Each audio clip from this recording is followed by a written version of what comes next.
할렐루야. 오늘 이 시간 제자의 도리라는 제목의 말씀을 가지고 함께 은혜 받기를 원합니다. 예수님을 믿는 우리들의 궁극적인 목적이 무엇입니까? 우리는 무엇을 위해서 예수님을 믿고 있습니까? 이 질문의 답은 두말할 것 없이 구원이며 하나님의 나라에 있음을 우리는 고백할 수밖에 없습니다. 그러기에 이 땅에 오셔서 우리의 구원을 이루시며 하나님의 나라를 완성하신 예수 그리스도를 우리는 믿는 것입니다. 그래서 우리는 그리스도인이라고 합니다. 다른 말로 예수님의 사람이라는 것이지요. 그러므로 우리는 예수 그리스도를 모델로 삼고 때로는 멘토로 삼고 그분을 닮아가야 합니다. 리차드 포스터 목사님의 책 심플 라이프에서는 그리스도인의 삶은 아주 간단 명료해야 하다라고 그렇게 말씀하고 있습니다. 왜 그렇습니까? 예수님이 진리이시기에 우리는 그분의 삶을 따르며 순종하면 되는 것이지요. 다른 어떤 것이 없습니다. 그런데 지금 우리의 모습은 어떻습니까? 간단 명료하지가 않습니다. 아주 복잡하고 또 아주 혼란스럽기 그지 없습니다. 왜 그렇습니까? 예수님을 따른다고 하면서도 그 속에서는 여전히 내 욕심과 욕망을 따르고 있기 때문입니다. 그리스도인은 성경에 나타난 예수님을 따라 살면 됩니다.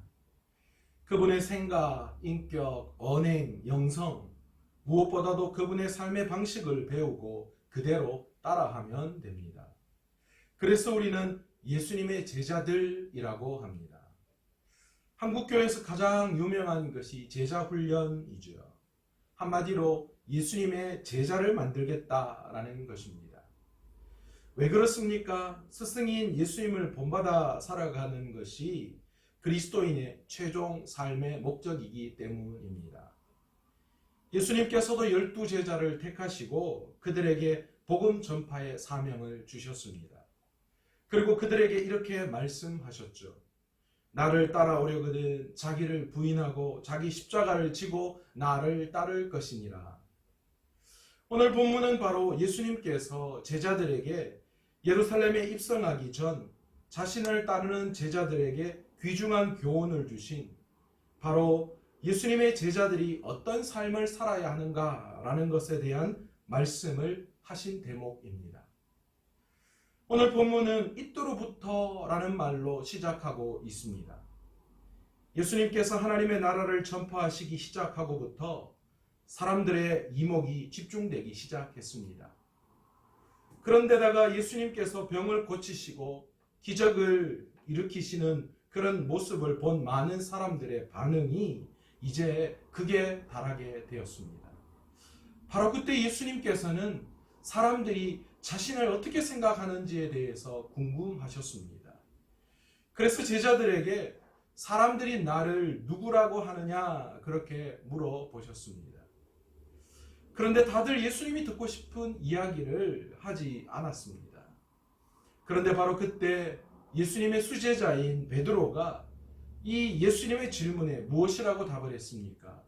주는 그리스도시요 살아계신 하나님의 아들이시니이다. 이렇게 믿음의 고백을 했습니다. 예수님은 이 베드로의 답에 매우 흡족해 하셨습니다.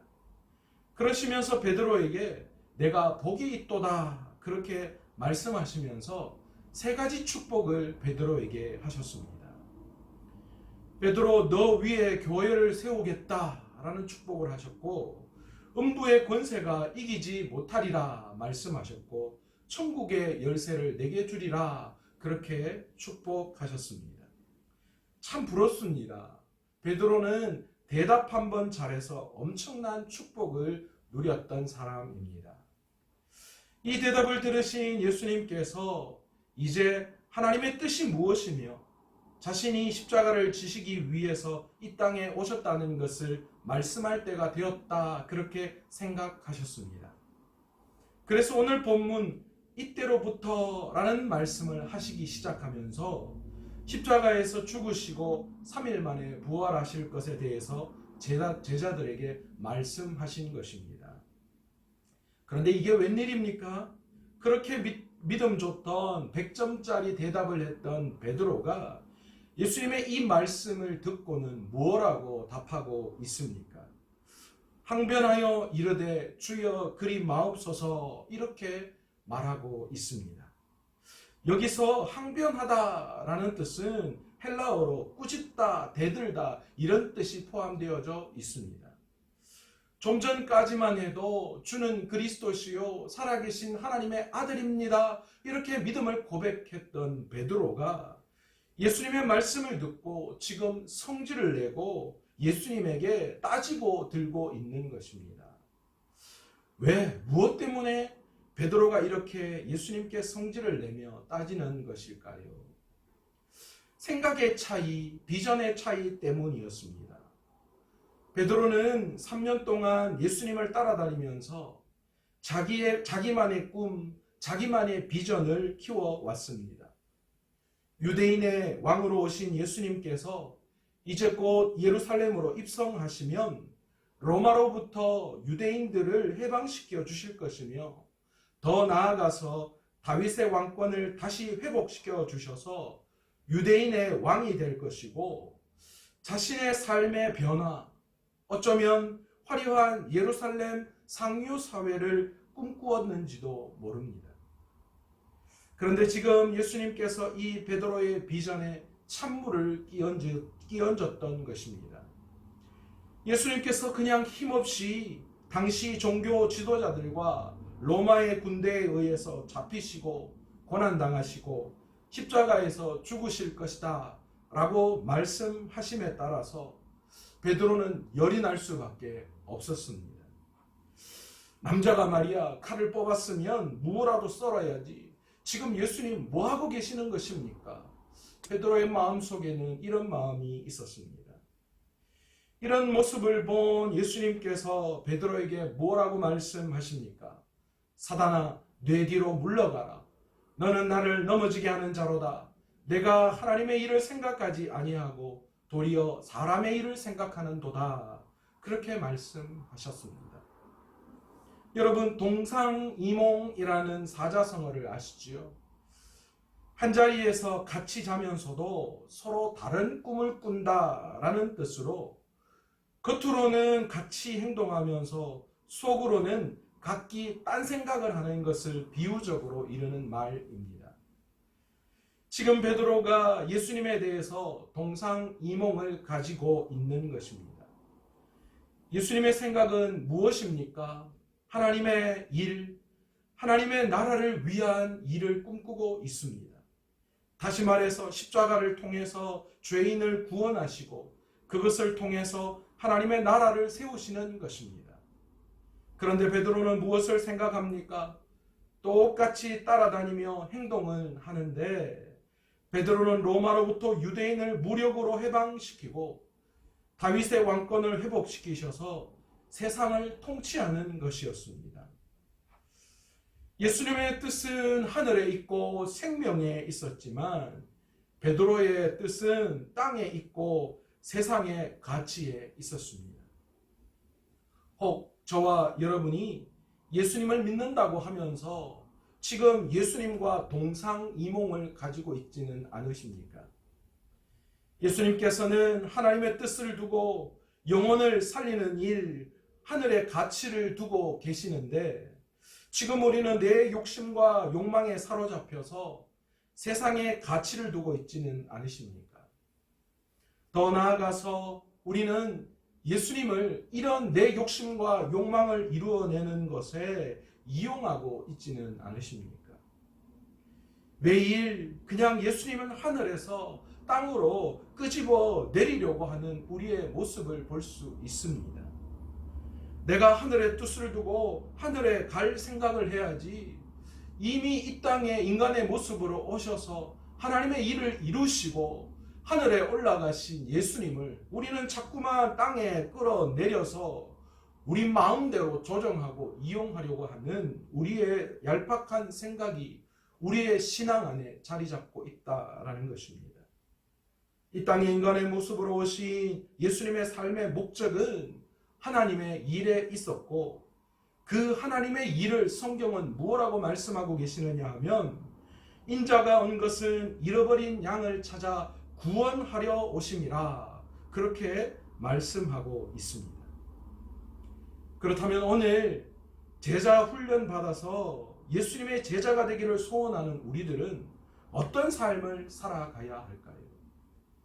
세상 가치, 내 욕심과 욕망을 버리고 하나님의 일, 영원 구원의 일, 하나님의 나라의 가치를 두고 살아가야 하는 줄로 믿습니다. 그것이 진정한 제자로서의 도리입니다. 여러분, 지금 우리는 예수님의 십자가 앞에서 신앙생활을 한다고 하면서 무엇을 생각하고 있습니까? 지금 우리가 고민하고 갈등하고 어려워하는 모든 문제들은 죽음이라는 것 앞에서는 아무런 의미가 없는 것들이라는 것 우리는 너무나도 잘 알고 있습니다. 저는 아버지의 시한부 암 판정을 받을 때 이것을 경험했습니다. 죽음 앞에서 돈, 명예, 욕망 이런 것들 아무것도 아니더라고요. 심지어는 우리가 그렇게 소중하게 여겼던 그 어떤 것도 이 죽음의 문제를 해결할 수 없었습니다. 사단이 얼마나 교묘한지 몰라요. 절대로 죽음을 생각하지 못하게 합니다.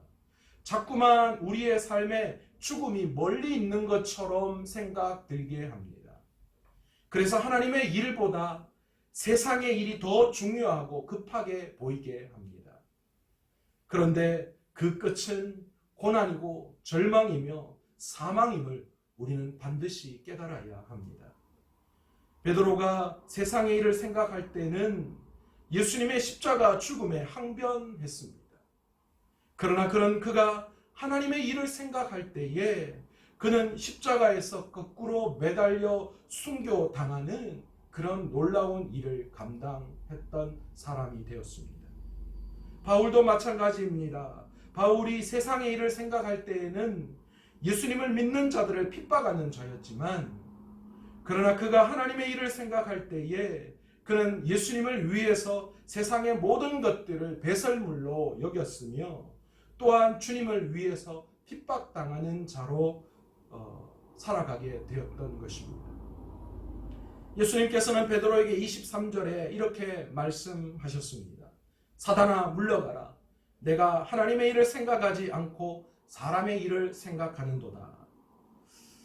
여러분, 이 말씀을 하신 예수님은 24절에 또 이렇게 말씀하십니다. 누구든지 나를 따라오려거든. 무슨 말을 하고 계시는 것입니까? 누구든지 내 제자가 되려면 어떻게 해야 하는지를 말씀하고 계시는 것입니다. 그 말씀이 무엇이냐? 자기를 부인하고 자기 십자가를 지고 나를 따를 것이니라. 그렇게 말씀하신 것입니다.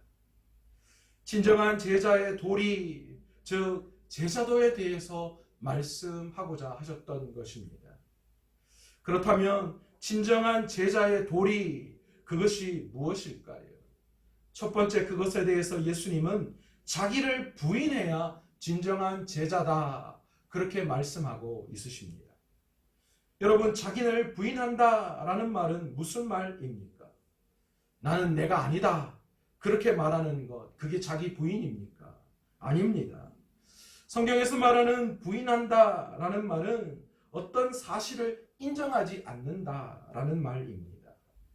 즉, 이 말은 자신의 의지와 뜻을 부정하고 자신의 욕구와 육체의 유혹을 허락하지 않는 것을 말씀하고 계시는 것입니다. 우리는 예수님으로부터 구원을 선물로 받은 그런 자들입니다. 그러나 우리가 그 구원을 받기 이전에 우리는 죄의 종노릇하는 진노의 자녀들이었습니다.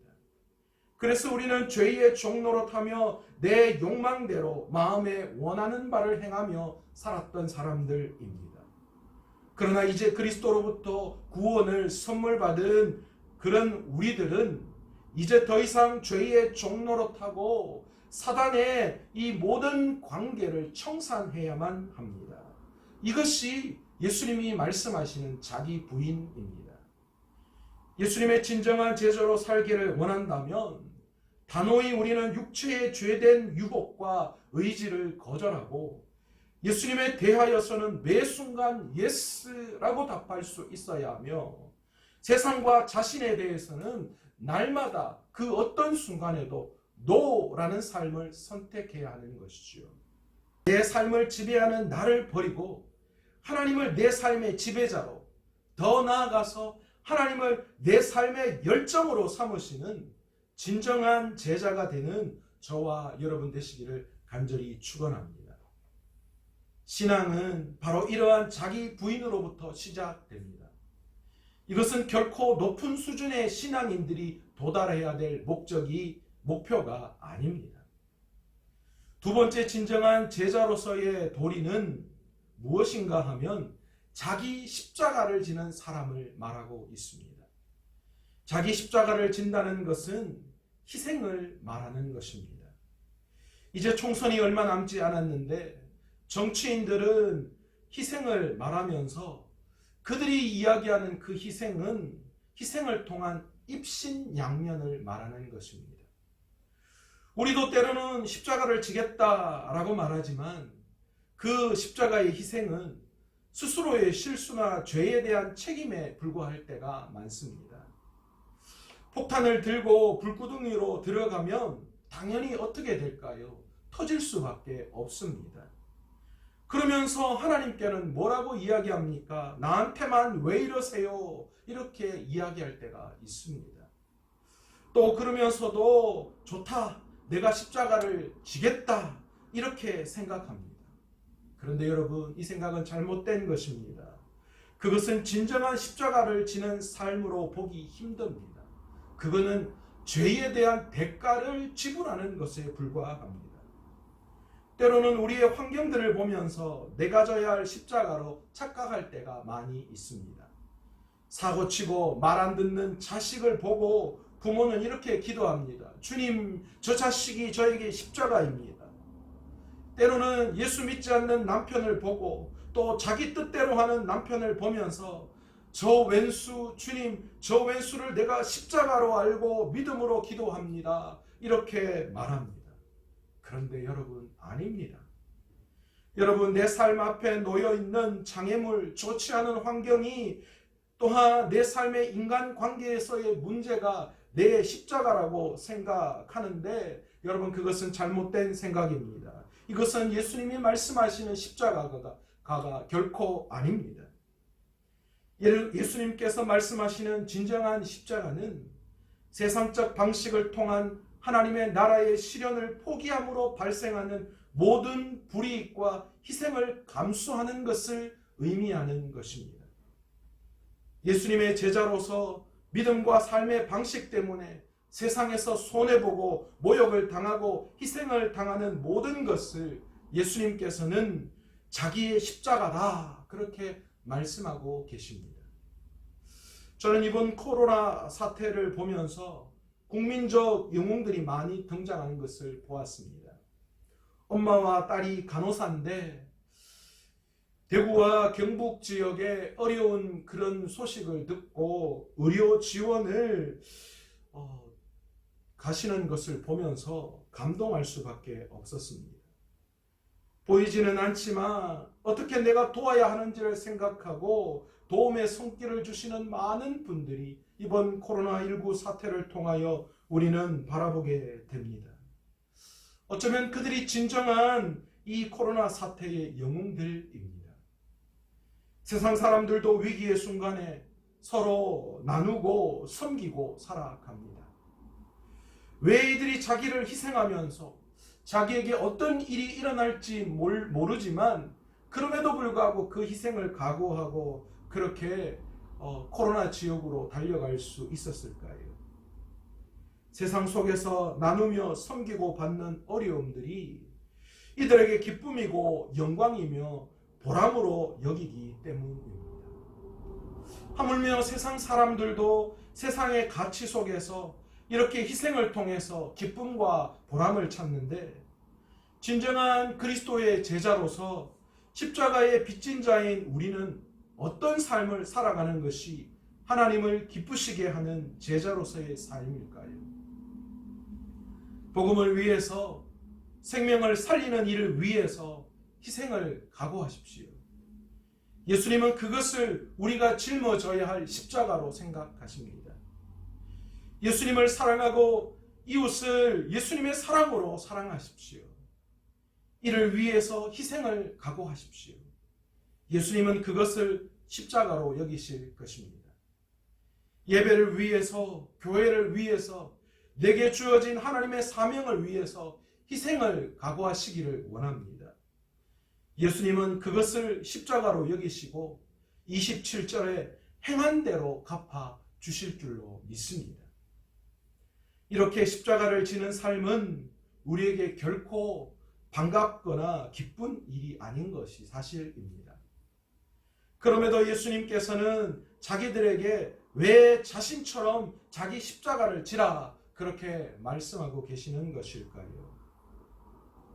십자가는 겉으로는, 세상적으로는 보기에는 달갑지 않은 것이고 희생하는 것일지라도 그 속에는 세상이 알 수 없는, 세상이 줄 수 없는 기쁜 삶의 신비가 담겨져 있기 때문입니다. 십자가는 자기를 희생하는 것이지만 이 희생은 전혀 새로운 하늘의 세계로 우리를 인도하는 상징이기도 합니다. 십자가야말로 우리를 새로운 하늘의 세계로 인도하는 새로운 삶의 방식입니다. 그러기에 저와 여러분이 이 새로운 삶의 방식을 위해서 진정 우리가 짊어져야 할 자기 십자가를 지시는 진정한 제자의 도리를 다하시기를 간절히 축원합니다. 세 번째 진정한 제자의 도리, 즉 제자도는 무엇인가 하면 예수님을 따르는 사람입니다. 제자란 스승의 가르침을 배우고 따르고 담는 사람을 말합니다. 어떤 교수의 열렬 학생 팬이 있었습니다. 교수님의 모든 수업은 반드시 참석하고 수업 때마다 교수님의 시선과 늘 마주치며 열심히 강의를 들었습니다. 모든 사람들이 이 학생을 교수님의 진정한 제자라고 불렀습니다. 그런데 이 교수님은 이 학생을 자신의 제자라고 말씀하지 않았습니다. 그 이유를 사람들이 물었습니다. 그랬더니 이 교수님이 이렇게 말씀했습니다. 내 모든 강의를 쫓아다니며 열심히 듣고 내 말을 잘 따라해도 다 제자라고 말할 수 없습니다. 진짜 내 제자는 자신의 삶에서 나의 생각과 행동을 드러내는 것이 내 제자라고 말할 수 있습니다. 여러분, 중국의 철학자인 장자의 말 중에 역보역추라는 말이 있습니다. 남이 걸어가면 따라서 걷고 남이 종종 걸음을 걸으면 따라서 종종 걸음을 걷는다라는 뜻입니다. 이 말은 제자가 스승의 발자국을 따라가야 한다라는 의미로 사용하는 사자성어입니다. 그런데 진짜 제자의 길을 가는 사람은 스승을 배우고 아는 것에 그치지 않고 따르는 사람을 말하는 것입니다. 오늘 한국교회 성도들이 성경 공부하고 평신도 사역을 하면서 성경과 사역에 대해서는 많이 배우고 알게 되었습니다. 그런데 그것으로 그치고 말았습니다. 그래서 머리만 큰 가분수 신앙인들이 되어버렸습니다. 그래서 비판하고 정죄는 잘하는데 정작 그들이 행동해야 할 그곳에는 전혀 행동하고 있지 못하다라는 것이죠. 지금 우리에게 필요한 것은 어떤 문제에 대해서 그것을 지적하고 정죄하는 것이 아니라 그 문제를 해결할 수 있는 우리의 신앙의 결단과 행동입니다. 예수님께서는 우리에게 나를 존경하라, 나를 예배하라, 나에게 영광을 돌리라 말씀하시는 대신에 오늘 제자들에게 무엇이라고 제자도를 말씀하고 있느냐 하면 나를 따르라 그렇게 말씀하고 계십니다. 배우고 생각만 하는 신앙이 아니라 예수님처럼 희생하고 사랑하고 예수님처럼 십자가를 지고 예수님을 따르는 믿음의 길을 걸어가시는 진정한 제자로서의 도리를 다하는 저와 여러분 되시기를 간절히 축원합니다. 제자도라는 책을 쓴 데이빗 왓슨 목사님은 그의 책에서 제자도를 이렇게 정의했습니다. 진정한 제자는 세상에 대해서 죄에 대해서는 노라고 말하는 사람이고 예수님에 대해서는 항상 예스라고 말하는 사람입니다. 순종을 원하시는 부르심에 우리가 자꾸만 망설인다면 우리는 그리스도의 진정한 제자라고 말할 수 없을 것입니다. 오늘 사람들은 제자도를 말하면서 자꾸만 핑계거리들을 만들어 갑니다. 그래서 되도록 편한 쪽으로 제자의 도리를 타협합니다. 그러나 우리의 길은 항상 예수님에 대해서는 예스이고 세상에 대해서는 노라고 해야 한다는 사실을 기억해야만 합니다. 편한 길, 안전한 길이 아니라 예수님을 위해서라면 항상 예스의 길, 그 길이 좁고 협착하고 힘들고 어려운 고난의 길이라고 할지라도 우리는 반드시 그 길을 선택해야만 합니다. 사랑하는 마산 서문화교회 성도 여러분, 하나님께서는 우리를 위해서 구원의 계획을 세우셨고 예수님께서는 그 일을 위해서 십자가를 지셨습니다. 그리고 성령님께서는 오늘도 여전히 우리를 도와주셔서 우리를 제자로서의 삶을 살아갈 수 있도록 인도해 주시는 분이신 줄로 믿습니다. 그러기에 오늘 말씀을 통해서 진정한 제자로서의 삶을 살아감으로 반드시 마지막 주님이 우리를 부르시는 그날 하나님의 영광을 볼 수 있는 저와 여러분 되시기를 간절히 축원합니다. 기도하겠습니다. 하나님 아버지 감사합니다. 오늘도 주님의 말씀을 통하여서 진정한 제자로서의 도리가 무엇인지 말씀하여 주셨는데 오늘 이 시간 우리가 진정한 그리스도의 제자로서 세상의 모든 일들과 생각 그리고 내 욕심과 욕망에 대해서는 노라고 답할 수 있는 저희들 될 수 있도록 인도하여 주옵시고 하나님의 일, 하나님의 목표를 위해서라면 날마다 예스의 길을 걸어갈 수 있는 삶을 살아갈 수 있도록 주님이 도와 주옵소서. 주님 날마다 내 자신을 부인하는 믿음의 길을 선택하게 하시고 우리의 십자가를 지고 주님을 따르는 삶을 살아갈 수 있는 진정한 제자로서의 삶을 살아가는 저희들 될 수 있도록 주님께서 오늘 이 시간 우리를 인도하여 주시고 성령으로 날마다 우리의 삶을 채워주시고 인도하여 주옵소서. 이 모든 말씀 예수님의 이름으로 기도드리옵나이다. 아멘.